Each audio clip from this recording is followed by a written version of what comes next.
What's up, guys? This is Insidious Purple, and we are back with our Mass Effect character showcases. And this time, we're going to be doing the Asari Infiltrator. Now, I really do like this character. After playing around with her quite a bit, it took a while for me to find a build that I like. Um, uh, it's a really difficult build to do.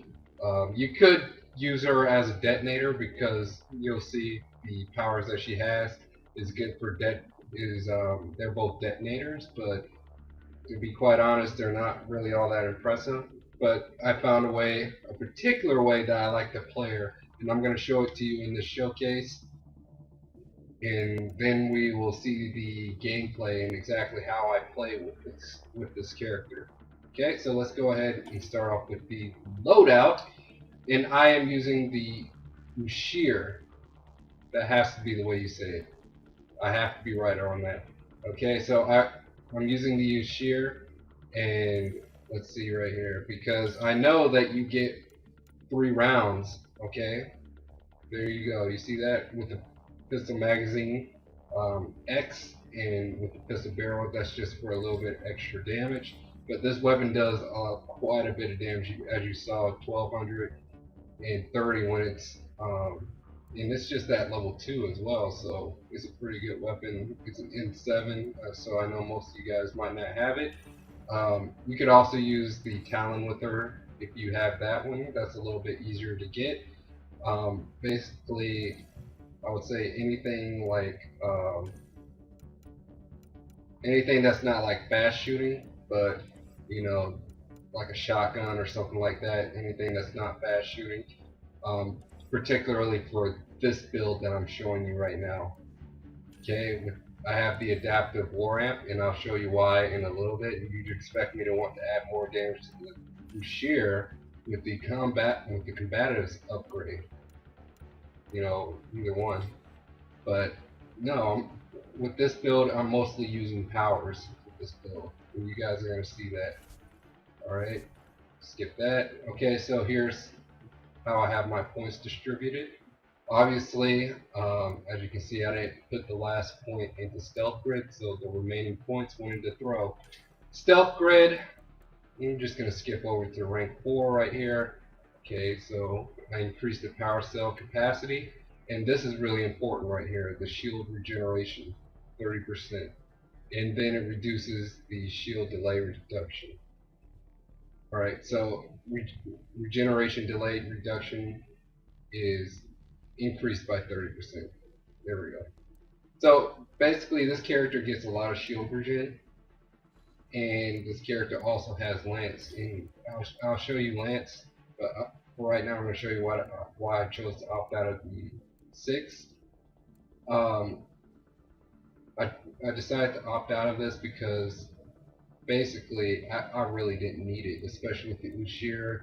Um, this isn't really a weapons build, so I don't need the gun damage. The power damage isn't as important. So with stealth grid, I'm not going to be. It's not really worth um, depleting a stealth grid each time I want to fire my weapon, especially not for sheer. I mean, if I was going to do that, I would do that with something like Ishiray. That would probably be more worth it. But besides that, no, it's not. In melee damage, yeah, this character's not. You shouldn't be meleeing your characters really anymore, especially after the 1.06 update. Alright, so now let's go to the bread and butter. Alright, so this is basically a Lance build that I have for the Asari Huntress. In my opinion, she's the best character in the game to use Lance. If you really want to try this power out and really get the best out of it, I would use her. Okay, so I go for damage rather than radius. I want to get off as much damage as possible, and plus with stealth grid, I can kind of sneak up and get closer to enemies. So there's a lot less of a risk of me missing. So that's one thing to think about. And for this, you want to go for headshot damage rather than shields. I'm gonna be using Lance a lot, for pretty much every enemy that I attack. So it's going to be more than just enemies with shields. This is all right, especially when you're fighting sharpshooters or um, observers, but you're not going to be using lance all that much. So it's not going to be enough to like take out sharpshooter shield completely. Here's the bread and butter of this is that you're using your shields. And as I showed you before, she gets a lot of shield regeneration. She gets her shield regeneration back quicker due to just from using stealth grid. So I'm also going to show you that in her fitness tree as well. And right here, I'm just adding some weapon damage, some power damage. Don't need combo damage. She can't prime, so don't need that. And I also have the 40%. This is also important. So what I can do is I can throw 2 lances, and basically once I use one power, the second power will get a buff for 40%, and this will last for 3 seconds. So the second lance that I throw out, I usually throw them out twice in a row, and that'll deplete my shields down, and then I'll have enough shield regeneration in order to get my shields back. So you'll see it right here. Shield regeneration plus 25%, and then you have another plus 25% health and shield regeneration delay reduction. And here you have it again, an additional 30%. So that's 30, 25, and with Stealth Grid, you also get an additional 30. So um, that's really like 85%. That's almost 100% shield regeneration. Um, that's basically 100% shield regeneration. And then this is just a small thing where you can get shields restored by meleeing enemies. You really shouldn't be doing that because once the enemies will just immediately attack you anyway and break your shields anyway. And this is extremely important as well for survivability, and it allows you to keep attacking enemies. You know, keep throwing your lances out. Um, which is shield restored at low health. And basically, when your health is low at 20%, then your shields automatically come back, and then you can either throw a lance or you can get the hell out of there. The whole point of this build is to constantly keep the pressure on the enemies by constantly throwing lance. So you guys are going to see that this build is pretty effective.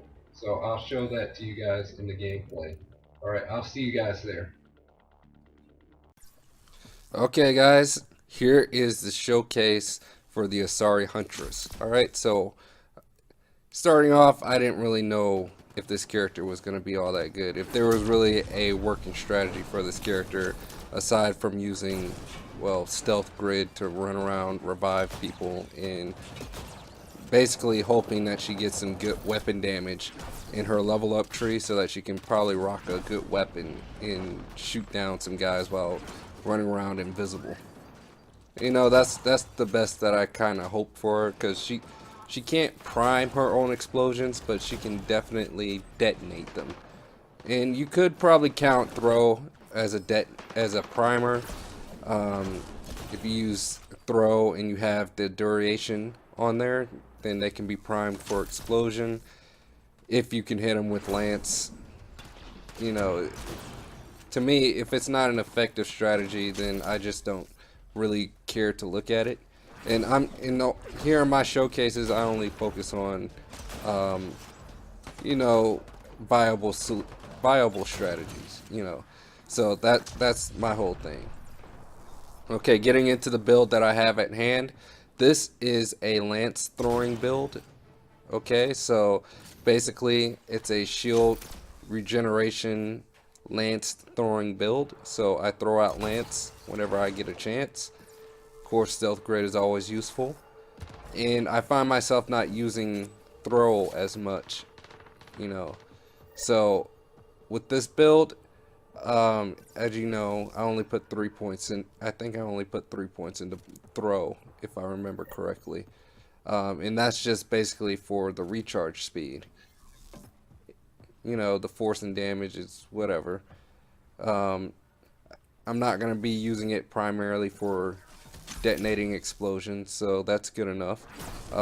Basically, it's able to knock away the red bar enemies, the enemies that don't have shields or armor.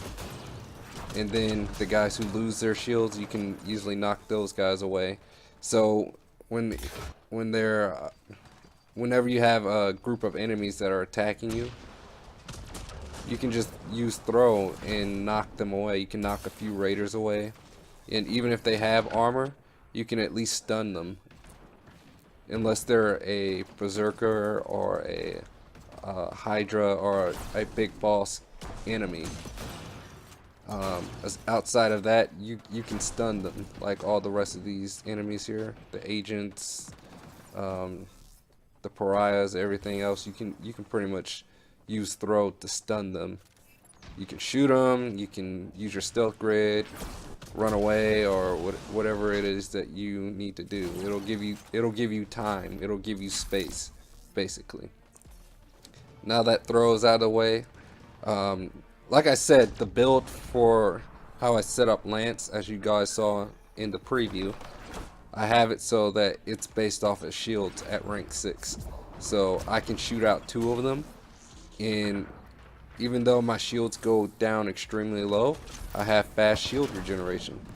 So I can throw out another one. And basically, the rest of the build is built around having high biotic power damage. So I can get as much damage off of Lance as possible, and it works out pretty well. It does a reasonable chunk of damage to enemies, and then afterwards I can just shoot them with my gun and finish them off. It'll at least take them down, most normal enemies down to half. And with the berserkers and the hydras, you can still see like a slightly noticeable chunk, especially if you use both of them on the enemy. And especially if you go for headshots. And that's the primary reason why I like using this weapon over the Talon, is because of the reticule it uses. As you can see, it has a small tiny reticule and it makes it actually pretty easy to aim Lance with that. That's why I like it. But I definitely think the Talon would probably it'll work very well with this build as well. And as you can see, okay, so I turn invisible, and then I'm not too worried, honestly, about trying to use Lance while I'm invisible to take advantage of the power damage bonus from Lance, from stealth grid, because it only works on the first Lance.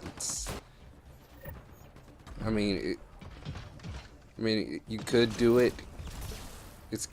I do it whenever it's convenient, but I'm not gonna build a strategy around it. You know, because you're gonna run out of stealth grids. You know, using stealth grid to power up your moves, you know, it's really not all that worth it. You could use, because you can use stealth grid for other things like reviving your comrades, like I did right there. You know, I'd rather use stealth grid for escaping, for evading the enemies, and for reviving my teammates, because I feel like that's more important than trying to get damage off on one single enemy.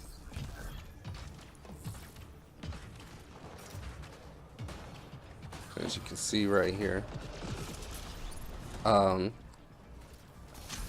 believe I only had one stealth grid there left, so.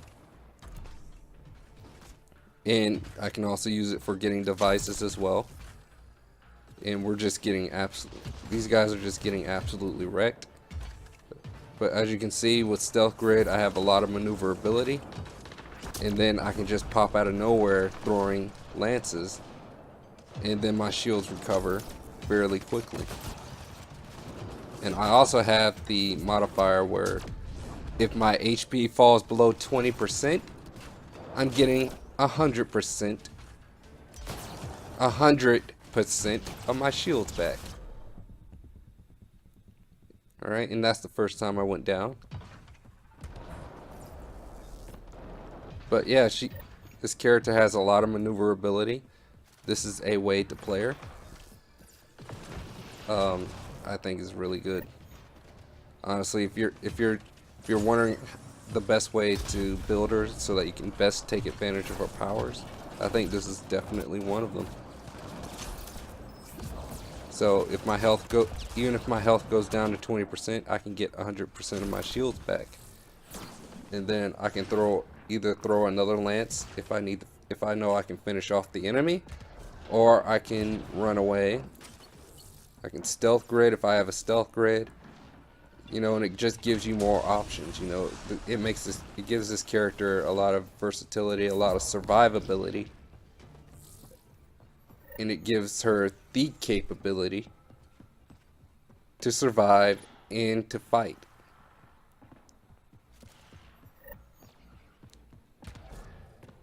Now with the Ushir, now with this pistol,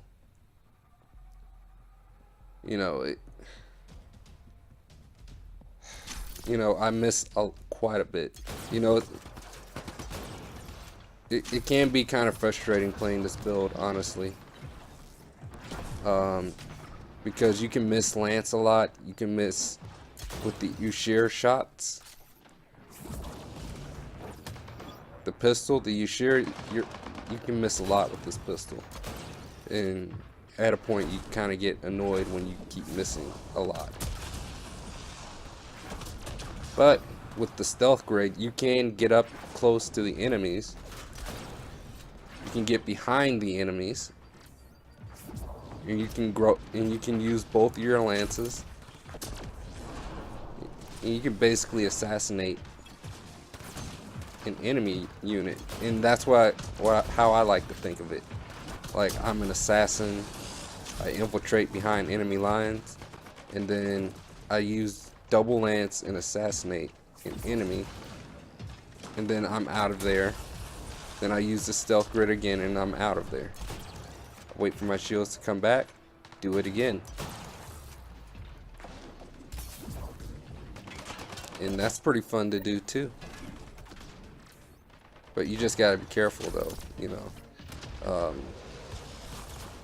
Because Lance does use your shields, you are going to want to be able to hide behind cover. You're going to want to have cover accessible. You're going to need to have cover accessible, especially when you're out in the open. You lose your shields, you get your 100% back once your health is down below 20%. And then you'd be surprised how quickly it will go back down. You know, that's not the type of situation you want to, you know, stand and fight, or the type of situation especially that you want to start throwing out lances if you're using up your shields. Always use lance. Always use lance when you know you have some form of cover. You want to use it from a position of advantage, basically. You know, you want to be really tactical with this, because you don't want to lose all your shields and then you're fumbling trying to use a stealth grid, or you might not have a stealth grid and things can go badly very quickly. And you know, that's just not the type of situation you want to run into. So this is the way I play this character is very strategic, very tactical. I love her power. I love using Lance on her. I think she's the best character in the game to use Lance with, and that's just my personal opinion. She has so much shield regeneration, and she gets shield regeneration with stealth grid, and I just take advantage of that, you know. And that's how I do all my character builds. So this Lance build, it works. You can try different weapons with it. See how you guys like it. You don't have to worry about recharge speed so much with your powers, and Lance can do quite a bit of damage. See how much damage it did to that sharpshooter's shields? You can do a lot of damage to shields. You can do a decent amount to armor, and it's a really impressive power. After seeing it on the Asari Huntress, I wasn't convinced after seeing it on the Asari Adept. It was kind of frustrating. But after seeing this character, I think this is what they wanted for Lance. This is the character that they made that power for. That's what, or at least that's what I like to think. Well, anyway, if you guys liked this video, please, please, please, please, leave a like. Hit the like button and show me some love. As well as, if you want to see more videos like this one, or more content on my channel, please subscribe. All is welcome. This has been Insidious Purple, and I am out. I will leave the rest of the video to you guys to enjoy. See you later.